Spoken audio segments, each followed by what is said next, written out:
2026 புதிய வருடம் இனிதே பிறந்திருக்கிறது.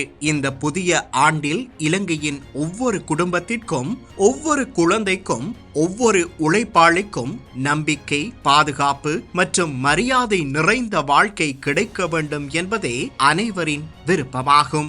2026 என்பது வெறும் கேலண்டர் மாற்றமல்ல. 2025 அடைந்த சாதனைகளை விட மேலும் உயர்ந்த இலக்குகளை நோக்கி பயணிக்க வேண்டிய பொறுப்பின் தொடக்கமாக இந்த ஆண்டு அமைய வேண்டும் என்பதே நிழலின் உண்மை முகம் குலாம் உள்ளிட்ட அனைத்து இலங்கையர்களினதும் எதிர்பார்ப்பாகும். தேசிய மக்கள் சக்தி அரசாங்கமும் மக்களும் ஒன்றிணைந்து பொருளாதார நீதி, சமூக நீதி மற்றும் சுற்றுச்சூழல் நீதியில் 2025 தாண்டி செல்ல வேண்டிய கடமை 2026 மீது உள்ளது. அதே நேரத்தில் கடந்த ஆண்டில் ஏற்பட்ட தவறுகளை நேர்மையாக திருத்திக் கொண்டு முன்னேறுவதும் அவசியம். 76 வருடங்களாக வாக்குறுதிகளும் தோல்விகளும் மாறி மாறி வந்த இலங்கையின் அரசியல் வரலாற்றில் 2025 ஆண்டு ஒரு முக்கிய திருப்பு முனையாக பதிவு செய்யப்படுகிறது. நீண்ட காலமாக உறைந்திருந்த நாடு தேசிய மக்கள் சக்தி அரசாங்கத்தின் கீழ் மெதுவாக அல்ல, தெளிவாக முன்னேற தொடங்கிய வருடமாக அமைந்தது. குறிப்பாக பொருளாதார தளத்தில் 2025 வரலாற்று சாதனைகளின் ஆண்டாக மாறியது. வெளிநாடுகளில் பணியாற்றும் தொழிலாளர்களிடமிருந்து கிடைத்த பண பரிவர்த்தனைகள் இதுவரை இல்லாத அளவில் உயர்ந்தன.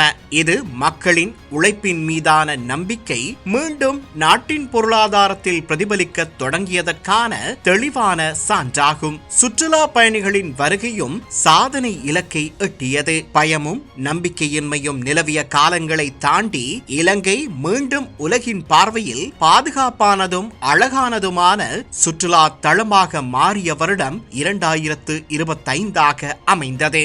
இதன் தாக்கம் அரச வருவாயில் நேரடியாக பிரதிபலித்தது. உள்ளூர் வரிகள், சுங்க வருவாய் மற்றும் இதர வரிகள் அனைத்தும் வரலாற்றில் அதிக வருவாய் பெற்ற வருடமாக பதிவு செய்யப்பட்டன.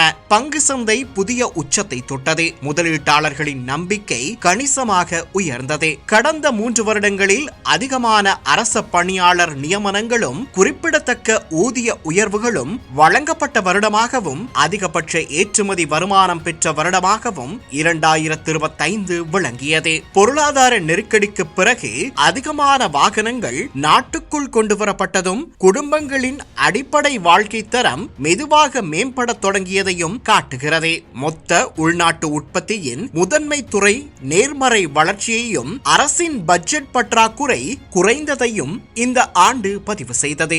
சட்டம் மற்றும் ஒழுங்கு நிலைநாட்டுதலிலும் 2025 முக்கிய மாற்றங்களை கண்டது. போதைப்பொருள் தொடர்பான சோதனைகள் மற்றும் கைது நடவடிக்கைகள் அதிகரித்தன.